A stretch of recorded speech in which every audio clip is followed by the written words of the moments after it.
Hello. Let me make the sound louder. I guess this will work. Let's start. So right now we will have a review session. You have just watched and listened the lecture on prosocial behavior and power, and I would like us to have some review questions. The way we will do it is the following. I will provide questions to you, and then please stop the recording and take a few minutes to think about the question and to come up with your own answer. And then I will provide an answer to the question to you. And then we will go to the second question. Overall, we will have 5 questions and 5 answers. But once again, after you have heard a question, please stop this recording and take a few minutes to think about your own answer to the question. And then you will be able to hear my answer to this question. Let's start. Let me share the screen. Here is question 1. A newcomer subordinate has a supervisor who seems to be very understanding and caring. The supervisor has been in the company for quite a long time with very nice career progress. The company's environment is overly competitive and very unfair. Should the subordinate have some doubts about the real sincerity and caring attitude of the supervisor? So this is the question. At this point, please stop the recording and come up with your own answer to the question. And then I will provide you with an answer to this question.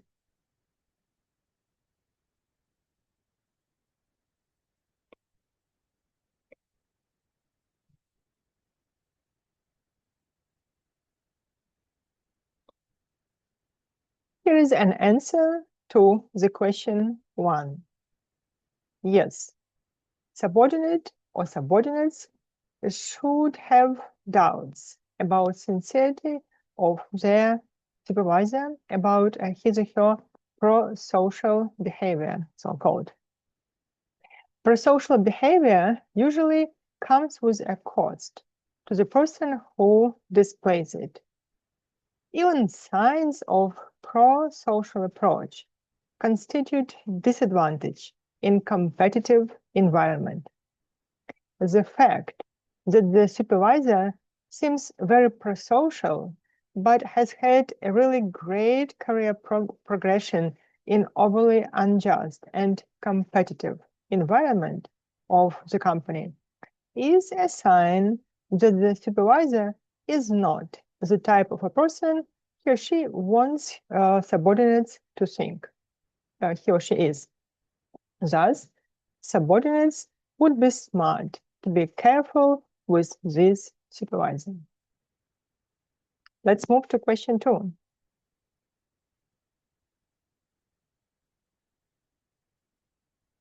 Here is question 2. People who express happiness and anger are perceived as more dominant than those who express sadness or fear, for example. And such people are generally seen as more submissive. Dominance is strongly linked to the notion of power, possession of control, authority, or influence.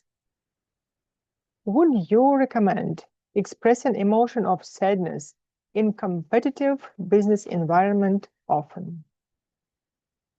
So here is question 2.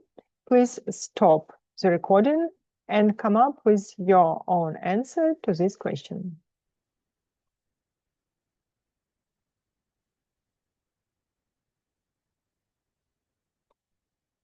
Here is an answer to the question 2. Expressing often such an emotion makes this person look weaker. It is significantly better to keep, for example, neutral facial expression without showing soft emotions. This way, the person is viewed as a more important and strong player than otherwise. Let's move to question 3.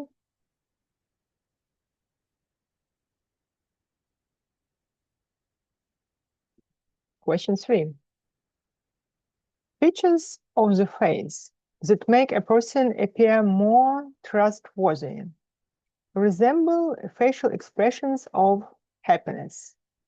By contrast, facial features that make a person appear untrustworthy resemble facial expressions of anger. Consistent with this idea, both children and adults perceive people who express happiness as trustworthy and people showing anger as untrustworthy.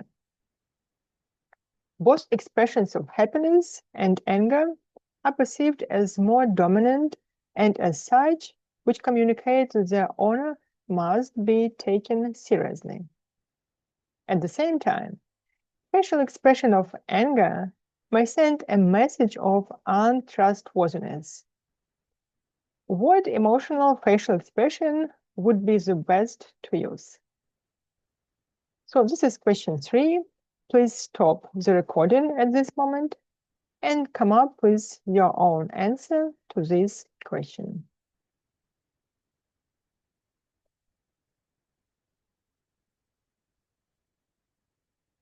Here is an answer to question 3. Strong happiness. It is happiness, and at the same time, such happiness which is not soft, but communicates that a person is successful and commands to be treated accordingly. Now let's move to question 4. Question 4. If a power holder is dependent on another person, for example, if another person has unique information, what would be the readiness of the power holder to use power with this person? What does it mean for the subordinate? So this is question 4. Please stop recording at this moment and come up with your own answer to this question.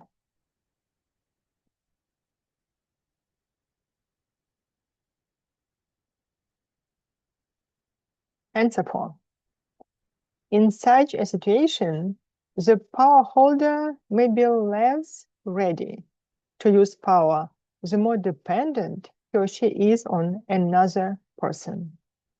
And advice for the subordinate would be to make oneself uniquely important for the power holder. And now let's move to the last question, question number 5. Here is question number 5. An employee in a company would like the top manager to take part in helping a disadvantaged group of people in their community. To motivate the top manager to actually do it, the employee has decided to tell the top manager about the difficulties this group encounters. Is this approach effective? What would be a more effective approach? Let me change it here. What would be a more effective approach? So this is question 5. Please stop the recording at this time. Come up with your answer to this question, and then we'll move to an answer to this question.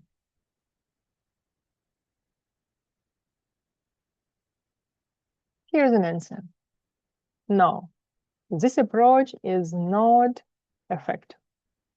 Of course, if one attends to another person's state, this automatically activates one's representation of that state, which in turn automatically generates the associated atomic and somatic responses.